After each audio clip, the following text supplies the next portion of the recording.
Hola, bienvenidos a esta sesión de filosofía en Aula Sense HD. Hoy hablaremos del sentido de la vida humana y del arte, expresión y apreciación estética. Prepárate a conocer más de este hermoso mundo de la filosofía.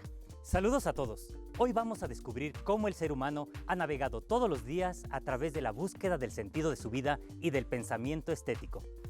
Observemos el siguiente contenido para conocer más al respecto. Platón trató sobre conceptos estéticos como centro de sus reflexiones, sobre todo en temas relativos al arte y la belleza. Él veía la esencia de la belleza en el orden, la medida, la proporción y en la armonía. Platón definía lo bello como la propiedad dependiente de la distribución de elementos, y sin embargo también pensaba que la belleza no se puede limitar solo a los cuerpos. Esto provocó una espiritualización e idealización de lo bello. Por lo tanto, la belleza de un objeto depende de la mayor o menor distancia respecto a la idea de lo bello y concluye con que la mayor belleza se reconoce en la naturaleza y no en el arte, ya que el arte se crea siempre con algún fin. Platón establece dos categorías estéticas, lo bello y lo sublime. Otro filósofo significativo en la estética fue Hegel Baumgarten, filósofo y profesor alemán, quien puso en el centro de su teoría estética la experiencia y no el objeto. Para él, la estética se trataba de una experiencia sensorial. Baumgarten influyó a Kant en sus teorías. Immanuel Kant fue un filósofo alemán de la Ilustración y uno de los pensadores más influyentes de la Europa moderna y de la filosofía universal. Define lo bello como aquello que place universalmente sin necesidad de tener un conocimiento previo. Sin embargo, menciona que existen objetos que no pueden separarse del fin que llevó a su construcción. También menciona que una belleza de la naturaleza es una cosa bella y una belleza artística es una representación de la cosa.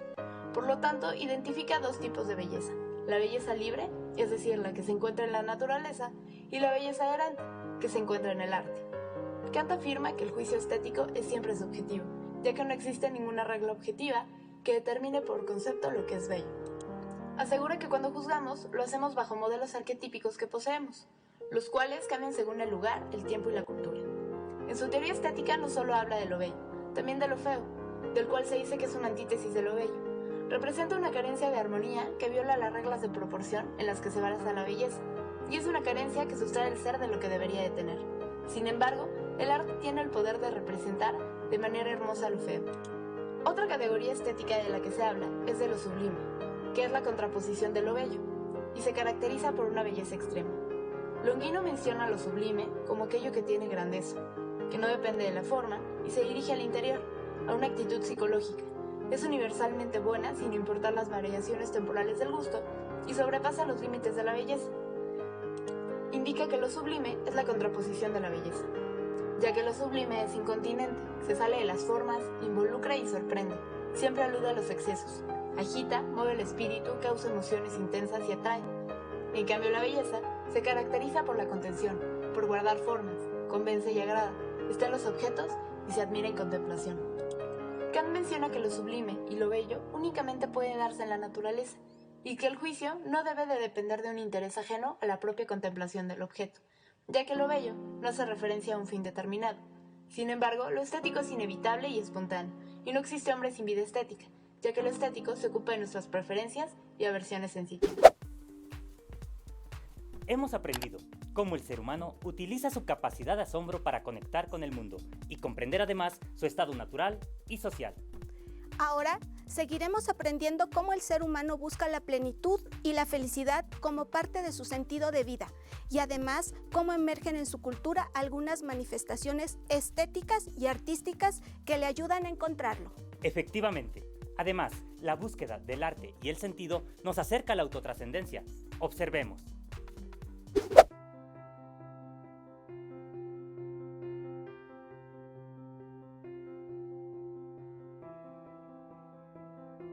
El ser humano es llamado a buscar un sentido. El ser humano, dentro de la perspectiva existencial, es el ser que está en el mundo, el ser responsable y el ser decisivo. Y todas estas características antropológico-existenciales se pueden sintetizar en una formulación sencilla. El ser humano es el ser radicalmente abierto al mundo. Esta apertura del ser humano construye su autotrascendencia. La voluntad de sentido expresa algo inherente al ser humano que no es otra cosa que la búsqueda de la felicidad. Esta búsqueda de la felicidad está presente en todo el proceso de crecimiento de la humanidad. El estar en el mundo implica la búsqueda de un sentido, y quien descubre el sentido que le da una razón para vivir está en el camino hacia lo que el pensador filosófico, el científico o el sencillo hombre llama la felicidad, ser feliz. Por la fundamental capacidad autotrascendente del ser humano se puede afirmar que solo cuando soy capaz de salir de mí mismo, sin dejar de ser yo mismo, y me encuentro con el mundo de las cosas, ya sea para contemplarlas, transformarlas o recrearlas, como sucede con el arte. Y cuando voy al encuentro humano, es como puedo experimentar el ser feliz. Dicho en otros términos, la felicidad es siempre la consecuencia de nuestra búsqueda, de nuestros actos intencionales. La búsqueda de un sentido de la vida necesariamente ha de contar con un mínimo de tensión, la cual vitaliza la búsqueda y hace que todo nuestro ser se ponga en marcha cuando descubrimos en el horizonte de nuestra existencia algo que hacer, algo que crear o transformar, alguien con quien compartir, la vida en el trabajo, en la comunidad humana, en la lucha por la justicia, en el encuentro amoroso o en el arte y la belleza. Cuando el ser humano descubre la belleza de la vida a través del arte o de su sentido, descubre una razón para ser feliz y pondrá en movimiento todo su ser. Y el resultado planificador será alcanzar, como consecuencia, la conciencia de su autorrealización y se le concederá, alguna vez, la vivencia de una experiencia cumbre en su vida. Cuando el ser humano no persigue la felicidad por la felicidad misma, sino que motivado por su voluntad de sentido, descubre una razón para ser feliz, algo o alguien que está más allá de él, sin dejar de ser sí mismo. Entonces es cuando la encuentra.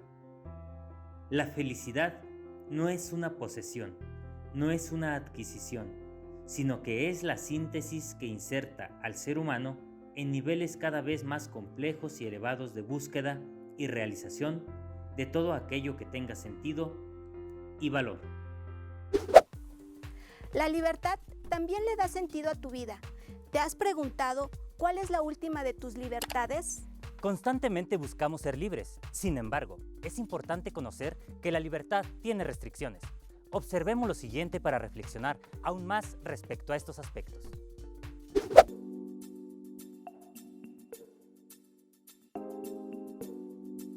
La libertad y la responsabilidad constituyen la espiritualidad del hombre, así como la libertad y la felicidad podrían constituir el fin último de los actos humanos. La libertad se procura para tener conciencia de nuestras posibilidades y ponerlas a prueba, constituyendo nuestra libertad individual, proporcionándonos independencia y racionalidad. Solo que esta libertad aísla al ser humano, brindándole la alternativa de rehuir a la responsabilidad. Hablamos entonces de una libertad que nos daña, pues nos otorga independencia para pensar y actuar como queramos, pero frecuentemente la ejercemos sin responsabilidad. Sin embargo, también podemos referirnos a una libertad externa, a la que tiene que ver con los demás y con el medio, aunque ambas se retroalimentan. Según Frank, el ser humano es tal sobre todo porque busca un sentido a lo que le pasa y porque tiene la libertad de asumir una actitud frente a lo que le sucede, siendo justamente esta la última de sus libertades. Plantea que la libertad de elegir y la libertad de decidir es lo que nos permite superar los retos y avanzar en este hermoso camino, por lo que el ser humano tiene la capacidad de convertirse en lo que desee a pesar de las condiciones. El ser humano desea actuar libremente, como el ser responsable que es decir, las personas son libres a pesar de las condiciones más extremas. Entonces, llegamos a un pensamiento filosófico al respecto. La vida tiene sentido bajo cualquier condición. ¿Y tú? ¿Cómo vives tu libertad? Recuerda que un propósito en la vida, ya sea que vaya de la mano de la búsqueda de sentido, de la libertad o de la belleza, siempre te brindará la oportunidad de ser mejor y desarrollar tus potencialidades. Ciertas manifestaciones estéticas y artísticas que predominan en nuestra cultura nos impresionan y emocionan. Estas actividades y expresiones son motivos que le dan sentido a la vida. La experiencia estética es un fenómeno subjetivo que sucede en el interior del hombre. No es visto por la inteligencia, sino por su conciencia en interioridad. Para tener una experiencia estética no es necesario pensar, sino sentir y ser consciente de ello. La vivencia es intencional. Implica un nexo consciente dirigido hacia algo, una realidad distinta al hombre. Para que el hombre tenga una experiencia estética debe de estar consciente del objeto. Debe de hacer una lectura comprensiva de esos.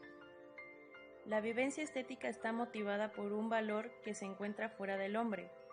Esta es subjetiva, aunque pretende ser objetiva. Para captar su riqueza hay que tener en cuenta más que al hombre, la realidad objetiva que le suscita. Una vivencia estética contiene siempre la experiencia de un tono infinito, y su significado es infinito precisamente porque no integra con otras cosas en la unidad de un proceso abierto de experiencia, sino que representa inmediatamente el todo. La experiencia estética pertenece a la dimensión afectiva. No es volitiva ni cognitiva, no es querer o no querer, o dudar o estar cierto. Su esencia pertenece al mundo de los sentimientos. Es sentir interiormente la presencia de los objetos. La experiencia estética no es propiamente una respuesta. En esta, los objetos son los que hablan, se despliegan dentro de la afectividad humana con su sentido y valor propio. La experiencia estética es la suma del objeto que muestra su calidad, da su mensaje, y el hombre que siente la presencia de éste en su interior. La vivencia es receptiva, es acoger al objeto en el interior de la conciencia. El hombre no es pasivo, es receptivo. Esto implica en el hombre una puesta en marcha de la capacidad de ponerse en relación con los objetos, de acompañar interiormente su presencia. Si bien la experiencia estética es receptiva, esta no se identifica con cualquier conmoción. La experiencia estética se distingue de cualquier dolencia. La dolencia es la experiencia del ser humano que tiene un índole negativo. Dolor, aflicción, a esto se le llama disvalor. La experiencia estética siempre es de sentido positivo. El hombre es tocado hasta lo más profundo por una cosa en específico. El hombre reacciona a estas cosas, pero nunca experimenta dolor o aflicción, porque las cosas que suscitan esta reacción siempre tienen un valor positivo. Son bellas, sublimes, elegantes, delicadas, etc. Todo esto lleva al hombre al asombro, una fase emotiva y estimulante que eleva a una ruptura con la cotidianidad. Ante el asombro del hombre, se lleva a cabo una contemplación más profunda. Este se identifica con el objeto que lo absorbe y el yo se ve transportado a otro mundo. Todo pensamiento tiene como presupuesto la experiencia. Esta le da al hombre un conjunto de posibilidades a elegir. La belleza desde un punto de vista filosófico es un cosmos, un orden armónico, causado por un principio. Se descubre dicho orden y los filósofos teorizan sobre él. Hablamos principalmente de dos filósofos, Aristóteles y Platón. Para Platón, el arte puede tanto llevar a la verdad y a la belleza, como desconcertar y engañar, y según Platón, la belleza es captada solamente por los filósofos. Para Platón, el arte no puede ofrecer otra cosa que una simple reproducción de lo que ya es de por sí un derivado. Representa algo que no es verdadero. Para él, el arte no sirve para educar a la gente ni para hacerlo mejor. La educación no puede ser confiada a los poetas, solo a los filósofos. Según Platón, Lo bello es difícil. Esto tiene que ver con la vinculación que tiene con la verdad. El esplendor de la belleza aparece ligado a la matemática y a la verdad, porque el bien contiene en sí belleza. Aristóteles. Aristóteles busca entender el obrar del hombre a través del arte y la poesía. En el mundo del arte detectó dos elementos característicos: la imitación, mímesis, la purificación del ánimo, catarsis. Para Aristóteles, el arte es imitación. Es un hacer imitativo tendiente a producir arte. La tendencia a la imitación se justifica por dos motivos: su utilidad cognoscitiva y el placer que procura. A través de esta, el hombre genera sus primeros conocimientos. Esta no queda en una mera imitación tosca, sino que tiene armonía y ritmo. La catarsis es el efecto purificador que el arte despierta en el espectador. A diferencia de Platón, para Aristóteles, el efecto de la tragedia es positivo y no lleva a un engaño, sino que purifica el ánimo, viéndose reflejado en acción. La belleza, según Aristóteles, es el primer principio, el acto puro. A este primer principio se le concede la mayor belleza, bien y verdad. La belleza propia está ligada a la verdad, porque transmite contenidos universales y ayuda a comprender y orientar nuestra vida. La situación de salud actual nos ha mostrado nuestra vulnerabilidad como seres humanos. Por eso hoy, más que nunca, debemos reflexionar respecto a lo que nos sucede. Así es, Esmeralda. Por esa razón, es muy importante llevar a la filosofía a la práctica diaria. Observemos cómo hacerlo. ¿Qué tiene que decir la filosofía sobre la crisis del coronavirus? Lo que comenzó como una sopa de murciélago en una ciudad china terminó siendo la crisis sanitaria más grave del siglo XXI. La crisis provocada por el COVID-19 no ha dejado indiferente a nadie. Médicos, ingenieros, economistas, científicos, sociólogos, historiadores, entre muchos otros, se han dado a la tarea de discutir y reflexionar sobre las diferentes problemáticas que despertó la pandemia. En una pandemia que parece ser, ante todo, una crisis sanitaria y económica, ¿cuál es el aporte de la filosofía? Esto va a depender de lo que entendamos por filosofía. Para algunos, la filosofía tiene un rol de supervigilancia, de garante del recto pensar, especialmente pertinente en tiempos de crisis. Así, su labor es metódica, distinguir entre los verdaderos asuntos prioritarios o preocupantes que deben ser considerados en esta pandemia. Otros también consideran que la filosofía se relaciona de forma especial con el pensar, pero pensar aquí no es garante, sino comprendido como un aventurarse, como un experimentar contextos y anticiparse a escenarios posibles. Con ello, la filosofía no puede más que ofrecer lo que ella es, osadía pura. La pandemia nos ha puesto a pensar acerca de las repercusiones que dejará en la sociedad, tanto de índole médica, psicológica, económica, política y social. Desde el ángulo filosófico nos coloca en la ética a través de su prisma. Se nos presenta como una obligación de justicia y de justicia social. Es el deber que tiene el Estado de ver por las necesidades de los menos afortunados y cuenta con la solidaridad de la sociedad civil, mientras que en el caso de los filósofos se presenta como el señalamiento de los derechos que tienen esas personas y los deberes de la sociedad. La difícil situación por la que estamos atravesando nos ha puesto a prueba como especie. Con todo, la filosofía es optimista. Espera que, al retomar nuestra vida normal, surja entre nosotros un sentido de la comunidad más fuerte, más sólido, porque es de vital importancia que nuestras sociedades sean menos egoístas, más justas y solidarias. En otros tiempos, la filosofía fue la conciencia ética de la sociedad y la que velaba por la buena conducción de la política, de modo que resultara guiada hacia el bien común. Así como el dilema, el acontecimiento es algo específico para los filósofos, y entenderlo nos prepara para lo que viene y nos recuerda que la responsabilidad social y la solidaridad no van a dejar de ser necesarias cuando finalmente podamos estar a menos de 2 metros de distancia de otro ser humano.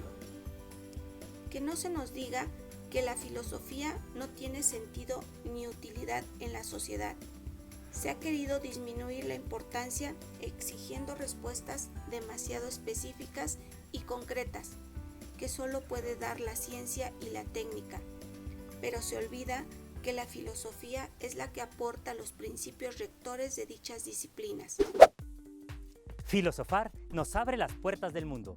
¿Con qué escuela del pensamiento te identificas? Recuerda que han sido muchas escuelas filosóficas las que han orientado el pensamiento de la humanidad, y si continúas en este camino, seguramente estarás en la filosofía del futuro.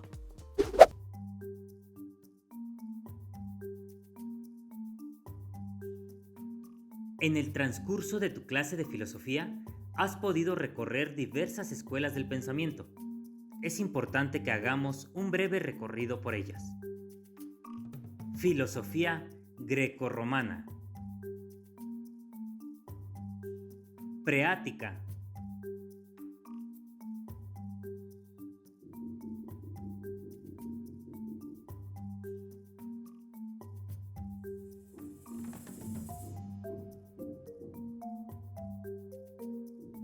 Ática.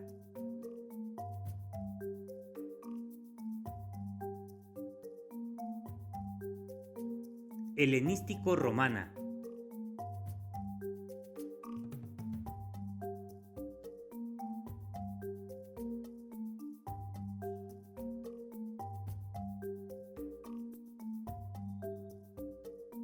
Filosofía medieval y renacentista.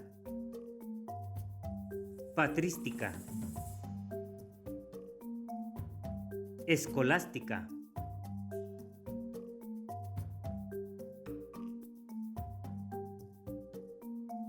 Filosofía árabe y judía. Renacimiento. Filosofía moderna. Racionalismo. Empirismo. Enciclopedismo. Criticismo. Idealismo. Filosofía contemporánea. Materialismo dialéctico. Positivismo. Vitalismo e historicismo. Neocantismo. Neoescolástica. Neoidealismo. Existencialismo. Personalismo. Neopositivismo lógico. Estructuralismo. Filosofía española. Filosofía latinoamericana. Como lo has observado, a lo largo de la historia han sido muchos e importantes los pensadores que han orientado el desarrollo de la humanidad. Tú podrías ser el siguiente. Por lo anterior, nunca dejes de asombrarte y recuerda que una sola duda puede llevarte a horizontes maravillosos. La filosofía es parte activa del ser humano. Por eso te invitamos a que sigas construyendo tu futuro y descubriendo tu sentido de vida a través de la filosofía. Si aún tienes dudas sobre este tema, te sugerimos consultar a tu docente o escanear este código QR, donde encontrarás información que te ayudará a reforzar tus conocimientos filosóficos. Además, puedes visitar nuestro canal en YouTube. Suscríbete, dale like y activa la campanita de notificaciones para recibir los nuevos videos de Aula SEMS HD. Recuerda cuidarte todos los días y mucho éxito. ¡Hasta pronto! Si practicas algún deporte, debes mantenerte bien hidratado, antes, durante y después de la actividad física. ¡Anímate, muévete y sigue cuidándote! ¡Nos vemos!